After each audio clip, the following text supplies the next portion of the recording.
You have followed my instructions faithfully so far. Continue to do so. It's that simple. I consider your performance here on ZDR highly satisfactory. As I hoped, it has even awakened your Metroid powers. I was right to let you live during our first encounter. That one glimpse you showed told me everything. Submit and offer up your power. My plan is the only way to bring order to the galaxy. Fulfill your destiny, Samus. This is an order. Disobedience will not be tolerated.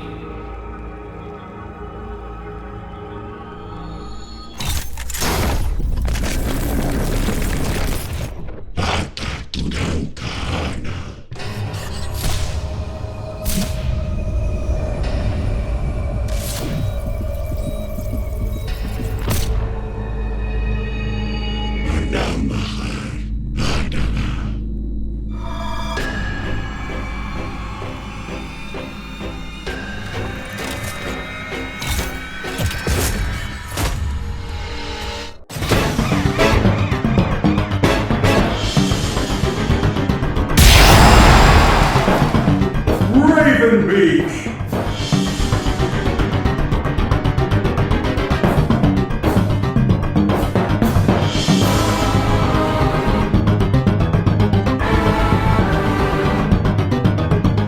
Beak is an aggressive mid-range fighter whose versatile set of projectiles and mastery over the art of combat makes him a threatening presence on the battlefield. With the unique blend of mobility, damage, and reach, Beak can keep up the pressure against anyone who dares to take him on, and thanks to the fact that he's a Chozo, he's capable of using his power suit in ways that Samus can't possibly comprehend. Of course, while he's a dangerous foe at nearly every level of range, Beak will suffer from some of the common problems that characters of his stature and playstyle suffer from, namely the tendency to get juggled and inability to keep up with smaller characters. But unique to Beak's more powerful attacks are parry windows that might leave the Mawkin Chieftain wide open if properly exploited. As a Beak player, it is up to you to aggressively push your opponent to their limits, challenging them to use all of their tools or suffer an agonizing defeat at the hands of the galaxy's greatest warrior. Hold off your opponent's approach with your powerful beams and physical attacks. Cut off their ability to traverse the stage with destructive traps and give chase to those that try to run with your multiple jumps and blindingly fast dash attacks.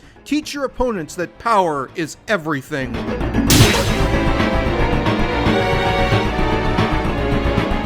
Beak is a very tall humanoid character, dethroning Ganondorf and K. Rool as the tallest standing character in the series, save for Ridley using one of his taunts. Don't let that size fool you, however, as Beak is no slouch when on the move, and is more than capable of using his powerful talons to tear his opponents apart. In terms of his basics, Beak's mobility and movement is designed to feel like that of the fluid and high-paced movement of modern Metroid titles, namely Fusion and Dread, which directly contrasts the fact that, while her current design is based on Other M, Smash's version of Samus feels more in line with the rigid and floaty playstyle of Super Metroid. As a result, Beak will utilize many of the unique movement options introduced in Metroid Dread, namely the use of Flash Shift for his roll, the Spider Magnet for his wall cling, and the Phantom Cloak for his sidestep. With a tool for nearly any situation, it's no surprise that Beak has quickly become one of the Metroid series' most imposing enemies. In terms of mobility options, Beak has 3 jumps, making use of his massive Chozo wings for big floaty jumps that cover a wide range, all while also being able to wall jump and wall cling. As the Chozo were the ones who originally created the power suit, it's no surprise that a warrior like Beak would wear one into combat. However, unlike Samus, Beak is shown to have complete mastery over his race's technology, and as a result, he can utilize combat techniques that either she cannot access or can only access through special means. This is the basis of Beak's character mechanic, which is called Chozo Mastery. While some aspects of his mechanic are purely visual flair, such as his roll, sidestep, and wall cling animations, there are 2 unique abilities that play directly into his combat structure, namely the use of the melee counter and his access to Shine Spark. Introduced in Samus Returns, the melee counter allowed for Samus to deflect incoming enemy attacks and counter with a powerful burst of damage that usually resulted in death unless the enemy was a boss. Here in Smash, Raven Beak will utilize this ability as his perfect shield animation, this deflecting strike briefly stunning opponents and leaving them open to either unique follow-up attacks that can only be performed from the counter or an attack of the player's choice. As for Shine Spark, this is normally an ability that Samus can only use while using her speed booster technique, but in Metroid Dread, Raven Beak is shown to instantly activate it during his boss fight, and he carries this technique with him to Smash Bros. Pressing both the B button and the shield button at the same time will have Raven Beak release a burst of energy outwards as his body becomes encased in purple light. Once in this state, the player can hold the B button and a direction on the control stick to have Raven Beak perform a high-speed tackle in the direction chosen. This can either be used as a powerful gap closer or as a recovery move, but the brief startup and end leg might leave you wide open to damage if you're not careful. Of course, Raven Beak has a lot more tools at his disposal, so much so that there had to be some cut from his Smash Bros. Kit. But leave it to the Mawkin Chieftain to always bring his best to the battlefield. Now that you understand how Raven Beak functions at a base level, let's now move on to his normals and discuss the attacks that make up his destructive playstyle. Raven Beak's normals will make use of both his powerful talons and the massive cannon on his right arm, all while also mixing in a couple of Aeon abilities to truly pour on the damage. Raven Beak's long limbs also give him some notable range, so he can safely poke his opponents from quite a distance away. Raven Beak's neutral combo is Oppression Breaker, a 3-hit combo that will have Raven Beak attack with a claw slash, a hard smack from its cannon, and finishing with a stomping kick. While its damage is fairly strong, this combo's main draw is the spike created by the final hit, allowing for Raven Beak to possibly catch opponents at the ledge or set up a combo off of a floor bounce. Raven Beak's forward tilt is Shotgun Cannon, Raven Beak thrusting his cannon forward before releasing a powerful close-range blast to launch foes away with heavy force. This attack will hit twice and have great kill power, but if the player opts to hold the attack button, this move's range and damage will increase substantially. However, the more the move grows in strength, the longer it will take for Raven Beak to recover once the attack concludes, but even if blocked, this attack will push opponents back quite a bit. Raven Beak's up tilt is Talon Tower, Raven Beak performing a powerful rising kick that will hit both on the way up and the way down before launching after the second hit. If properly timed, the second hit of this attack can spike opponents, giving it use as both an anti-air and a ledge guarding option. Raven Beak's down tilt is Shin Crusher, Raven Beak using his arm cannon as a makeshift rocket and launching himself forward along the ground while performing a wide slash. This advancing attack hits hard, and while notably weaker, the Cannon Blast Raven Beak uses to rush forward has a hitbox, meaning this attack can be used to catch rolls. Raven Beak's dash attack is Booster Charge, Raven Beak charging through his opponent's shoulder first while performing the trademark Speed Booster ability of the Metroid series. This effect will be indicated by a huge burst of energy emitting from Raven Beak's body as he rushes forward, this then leading to a long cooldown animation as Raven Beak slides to a stop at the end of the attack. For his get-up attack, Raven Beak will attack while performing a spinning kick, all while performing a melee strike with his cannon for his ledge attack.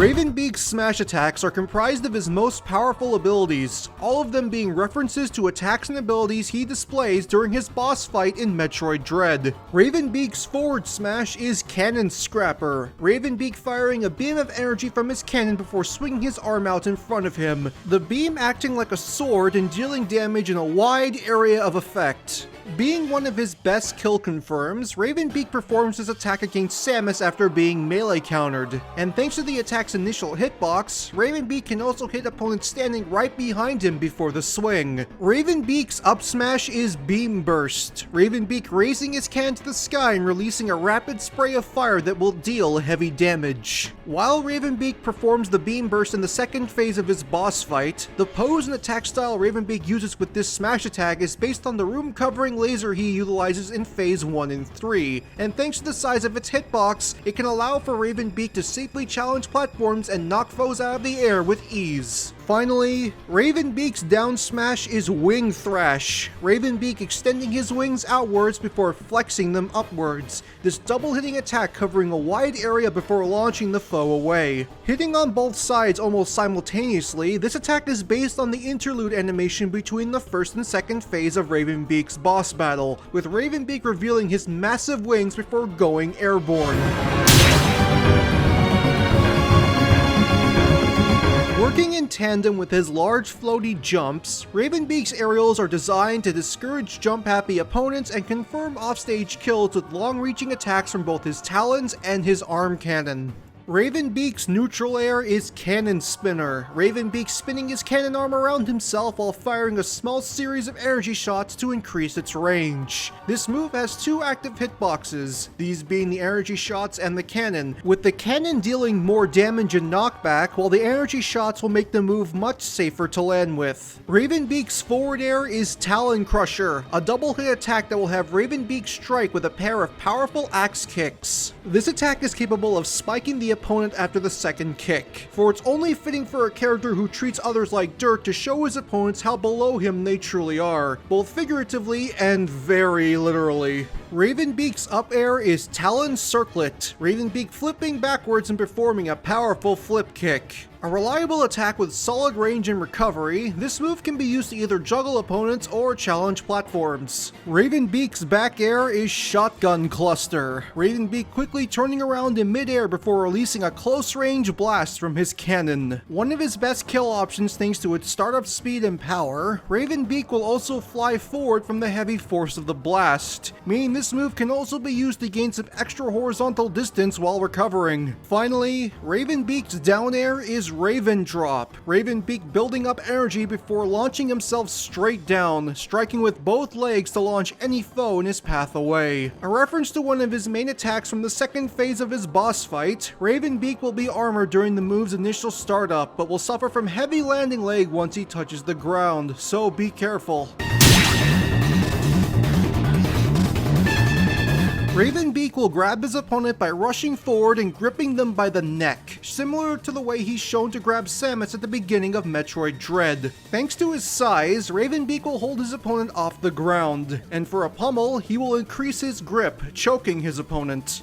For his throws, Raven Beak will make use of powerful submission attacks that are designed to deal damage and make his opponent fear getting grabbed. However, while his throws are powerful, their kill potential is only moderate at best. Raven Beak's forward throw is Expulsion Smash, Raven Beak raising his opponent up over his head before slamming them into the ground in front of him, launching them away after the initial bounce. The most straightforward of Raven Beak's throws, its damage and kill potential is right in the middle compared to his other options. Raven Beak's up throw is Mutiny Burner, Raven Beak holding his cannon up to his caught opponent's chest before releasing a powerful burst of energy to launch them up into the sky. A reference to the way Raven Beak defeats Samus during their first encounter, this has the highest kill potential out of all of Raven Beak's throws. Raven Beak's back throw is Hope Breaker, Raven Beak holding out the opponent behind him and casually dropping them through the air, all before quickly turning around to perform a powerful gut punch before they touch the ground. The most powerful of Raven Beak's throws in terms of damage, this attack has the potential to KO at higher percents. Finally, Raven Beak's down throw is Chest Breaker, Raven Beak throwing his opponent to the ground before violently stepping down on them, causing them to bounce off the floor. Serving as Raven Beak's combo throw, this attack will create a shockwave effect as he stomps down, meaning he can potentially knock back other opponents that are standing too close.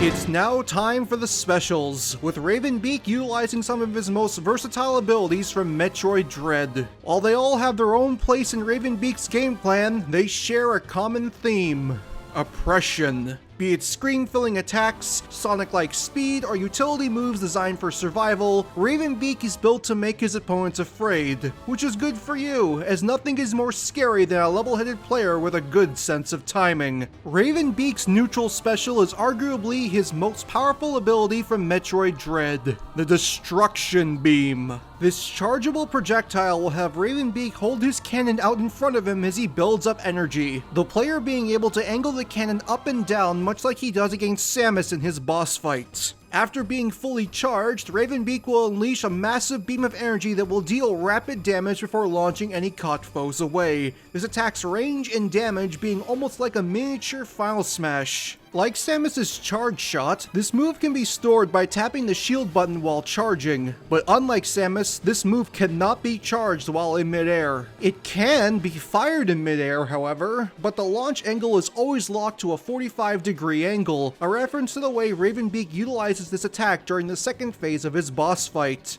Of course, once the attack concludes, Raven Beak will be forced to cool off his cannon, leading to a substantial cooldown period that will leave him wide open to incoming damage. While he has a plethora of powerful projectile attacks, some of which sadly couldn't fit into the moveset, one of the scariest aspects of Raven Beak's boss fight is his ability to rush Samus down and close the distance very quickly, and he utilizes this aggression with his side specials, Chozo Assault and Mawkin Blitz. These attacks will require different inputs to perform, with Chozo Assault being performed by inputting side special normally, while Mawkin Blitz is performed by holding the B button. For Chozo Assault, Raven Beak will perform a series of large lunging swipes that will push both himself and his opponent forward across the stage. Similar to Marth's Dancing Blade, this attack must be input multiple times to get the full combo, and also like Dancing Blade, Raven Beak can stop the combo at any point by either holding shield or pressing jump. This is especially nice as these 3 hits are not safe on shield. For Mawkin Blitz, Raven Beak will take a moment to build up energy before rushing forward at incredible speed, smashing his fists into the closest target and sending them flying with heavy force. A very powerful kill confirm, those unprepared to deal with this attack will find themselves in a world of pain really quickly. But while powerful, this attack has a notable weakness that can be exploited by more experienced players: a parry window. Being one of the main ways Samus could damage Raven Beak during his boss battle, this attack's success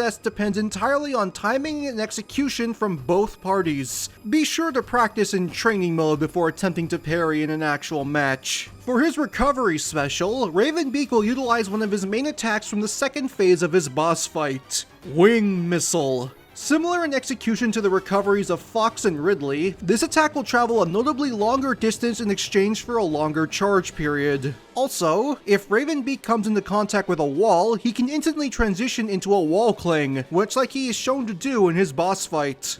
For his down special, Raven Beak will take a step away from big flashy attacks and instead turn to a more versatile weapon he's seen using throughout Metroid Dread: Lightning Armor. This utility special will have Raven Beak cloak himself in a wave of glowing light, this aura reducing the damage and knockback of incoming projectiles by 15% and giving Raven Beak full armor against smaller projectiles like Mario's Fireball and Samus's regular missiles. This armor can only stay active for a set amount of time, this being indicated by an Aeon-like gauge above Raven Beak's health icon that will drain while the move is active. But do not be fooled, as this move is far more than a simple damage reduction buff. As Raven Beak takes damage with Lightning Armor active, the color of his aura will shift from a bright blue to a dull purple before finally ending at a vibrant red, both projectile and physical damage adding on to this effect change. Once his Lightning Armor has reached its limit, Raven Beak will gain access to one of his most powerful attacks, one that takes the effort and damage given to him by his opponents and tosses it back in their faces: Thunderburst. With this, Raven Beak will scrape his clawed hand across his chest to build up stored energy within his armor, all before throwing it forward as a huge wave of damage that can knock out several opponents at once. In Metroid Dread, this attack was performed as a screen-filling attack that could only be dodged by crouching, sliding, or going into Morph Ball mode, while here in Smash, it's a ranged projectile that will rush across the screen at incredible speed, making it very hard to dodge and a great tool to use against those being reckless in the neutral. Thunderburst's attack animation is also completely armored, so the only way one can knock Raven Beak out of this attack is to grab him, which might prove dangerous thanks to this attack's strength. Once Thunderburst is used, Raven Beak will be unable to use Lightning Armor again for 15 seconds, regardless if it hits a target or not. While that's the case, manually canceling Lightning Armor or running out of Eon will only put the ability on cooldown until there's enough charge, meaning a couple of seconds at best.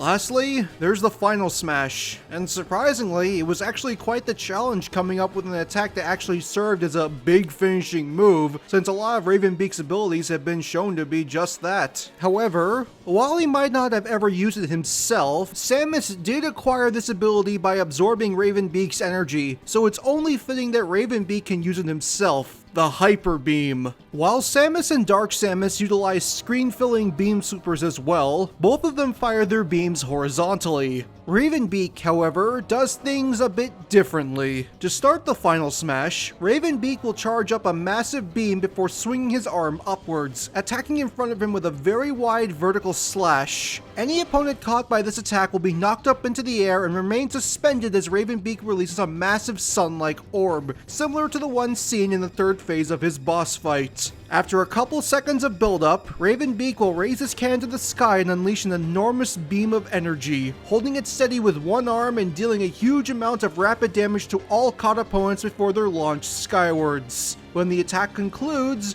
Raven Beak will release a wave of steam from his cannon as he utters his catchphrase.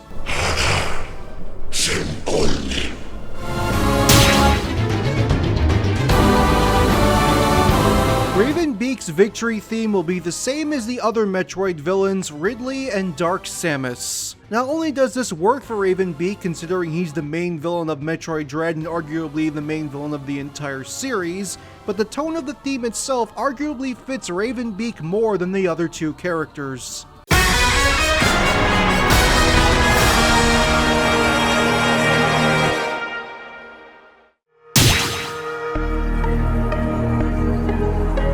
Victory animation number 1 will have Raven Beak drop in from above, similar to the way he leaps at Samus at the beginning of Metroid Dread, all before standing up straight and striking a pose similar to his main render from Metroid Dread.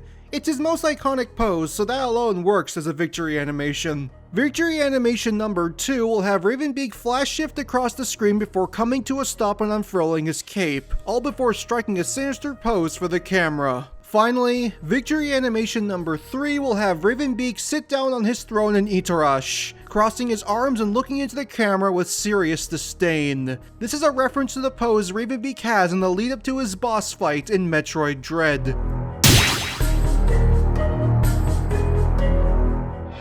Taunt number 1 will have Raven Beak create a ball of energy in his free hand, it crackling and pulsating before he grits his fist, causing it to burst outwards. This is simply just Raven Beak showing off his power, although it is purposefully designed to look like a victory pose used by Gil in Street Fighter 3. Taunt number 2 will have Raven Beak perform a regal bow as he chuckles, a gesture he's shown performing before he slaughters the Thoha tribe in Samus Returns and Metroid Dread. Maybe he simply gives a bow before he's about to commit a series of atrocities. Finally, taunt number 3 will have Raven Beak point at his opponent before performing a "come here" motion with his hand. This is a taunt Raven Beak performs during the first phase of his boss fight. And much like in Metroid Dread, Raven Beak will give off a fake parry flash when the taunt is performed, and if his opponent tries to attack him while his taunt is active, he will immediately jump backwards out of the way.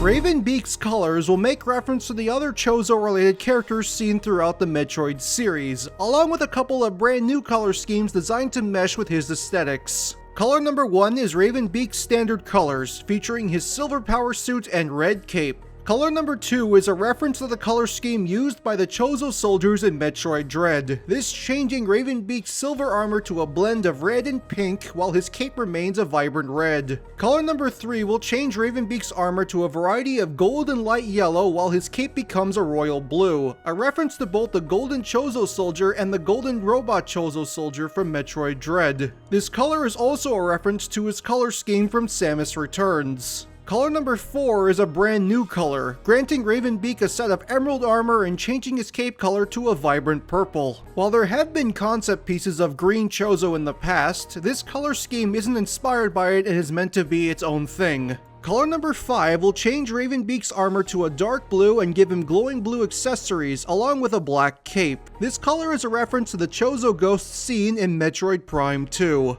Color number 6 will change Raven Beak's armor to a bright orange and yellow blend while his cape becomes a striking white. This color being a reference to the Ruins test boss seen in Metroid Zero mission. Color number 7 will change Raven Beak's armor to a jet black and change his eyes to a striking yellow, all while darkening the red in his cape. This color references the Torizo, Chozo statue-like enemies encountered in both Super Metroid and Metroid Fusion. Finally, color number 8 will feature another brand new color, this being a blend of purple and green while maintaining his red cape. This color can essentially be referred to as the gravity suit version of Raven Beak's armor. With Metroid Dread, we have received our first mainline Metroid title in nearly 20 years, and along with it, we've been introduced to one of the greatest villains Nintendo has made in a very long time, Raven Beak. People seem to be in unanimous agreement that this character is incredible, and his boss battle is one of the best 2D action bosses of all time. And, of course, this has led to Raven Beak being a serious contender for the next Super Smash Bros. Title. And I'm all for it. The inclusion of Ridley and Dark Samus in Ultimate did so much to breathe fresh air into a franchise that remained stagnant for so long. And when it comes to characters that are important to the franchise and show combative strength, there's no character that fits that mold more than Raven Beak. Of course, we have no idea when the next Smash Bros. Will happen, but it feels like there's a finite amount of big potential reveals for Nintendo's side of things. Characters like Waluigi will remain popular in speculation circles, along with other characters becoming popular requests thanks to other characters from their franchises already being included, and there are characters coming from newer titles that just make sense,